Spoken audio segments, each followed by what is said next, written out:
Hi, Felix here from Stride. Today we're here at 65 Sterling Avenue, North Rocks with Sam Dalgliesh from Guardian Realty. So the last time we actually caught up with Sam was about probably 2 months ago, just before the election, and also before 2 rating reductions. And we're seeing obviously a tremendous difference in the market as what it was before with the buyers' confidence. Sam, 2 months into it now, what's changed, mate? Yeah, big change, Felix. Probably the difference that we've seen is that previously buyers were holding back a little bit. They felt that property prices were going to continue to fall. Yep. So, you know, if they sat on their hands and waited, they'd probably be buying a little bit better. Yep. Like you said, election's out of the way, a lot more confidence in the marketplace. What we've seen is a lot of the properties that were for sale, the listings have dried up. Yep. So there's less choice, a little bit more sort of urgency from buyers now. Absolutely. And they're now actually sort of panic buying a little bit where they're afraid that it's going to go up. Yes. So biggest difference is probably numbers at open homes. Yeah. Like a typical auction campaign pre the election was probably about 40 or 50 buyers in probably just under a 4-week period. And out of that, we'd probably have 1 buyer or maybe 2. What we're seeing now is in excess of 100 groups Wow. of people come through. That's amazing. Like for this one, for example, we had just under 130 groups in just under 4 weeks. Yep. That translated into 20 registered bidders on the day.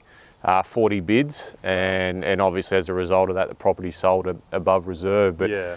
that's the biggest sort of change, is that there's not a lot of choice out there from what we're hearing. Yeah. Stock levels are quite low, and a lot of buyers that are quite keen to secure something. So it's creating that urgency again, and we're probably seeing property prices, you know, rise or go north. Yeah. Oh, we're seeing a bit of that FOMO come back in, haven't we? Yeah, definitely. I think buyers have kind of got that fear now that they've missed the bottom and they want to get in as quickly as possible. Yeah. I guess from that point of view, with the buyers looking at that, what would you suggest them do? Obviously, being winter now, there's not a lot of listings. Come spring, usually there's a bit more. Yep. From a buyer looking now, what would you say with a month ago to spring?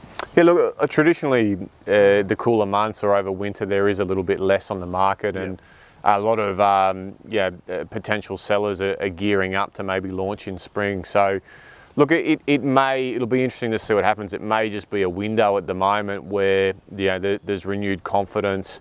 There's not a lot of stock available, and that's sort of seeing increased competition and prices pushing up. Yep.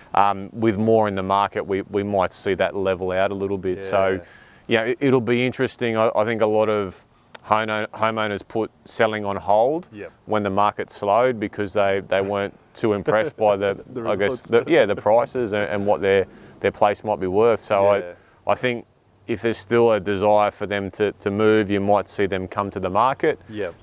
So in spring we should see a little bit more come up and maybe a little bit of a leveling off.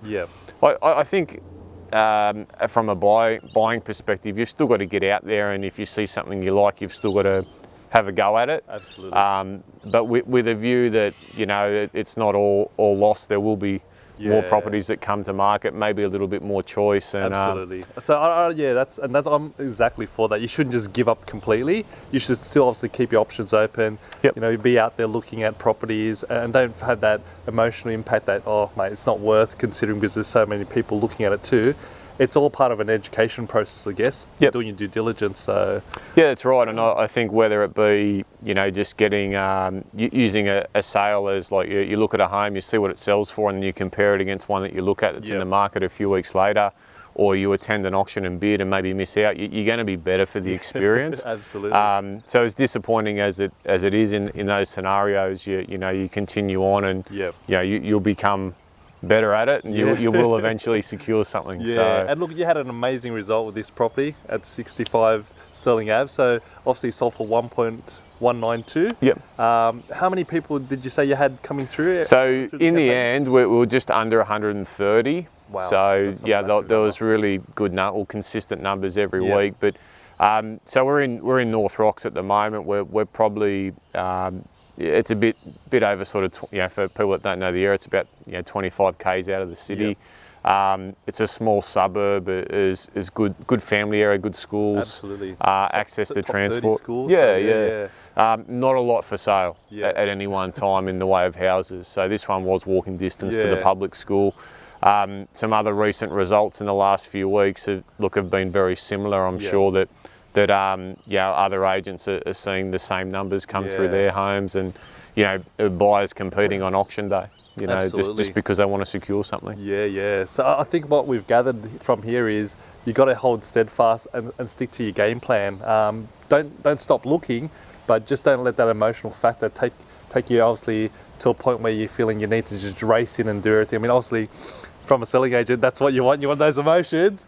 But as a buyer's agent, we try to relax our clients a bit and make a more informative decision and base everything off the recent sales. So I think that's what's really important. Yeah, and I think at the moment, one sale, last Saturday then sets a precedent for the next week. And I think you've also got to look at it that if you do pay a little bit more, and I don't want to sound like a typical agent, but if you do pay a little bit more to secure the one that you want in the long term, and it could even be by the time you get the keys, it'll be worth more than what you paid. Yeah. So, I think for a lot of people when they're looking at staying, 5, 10, 15 years, it doesn't matter if you've got to pay sort of 10, 15, 20k more, to get the one that you want. Yeah. So I'd bear that in mind, and I definitely wouldn't give up hope. I think you keep looking, and if you see something that you like, you've got to have a go at it for sure. Awesome. Well, thank you so much, Sam. It's been a pleasure speaking to you again. Thanks, Felix. No worries.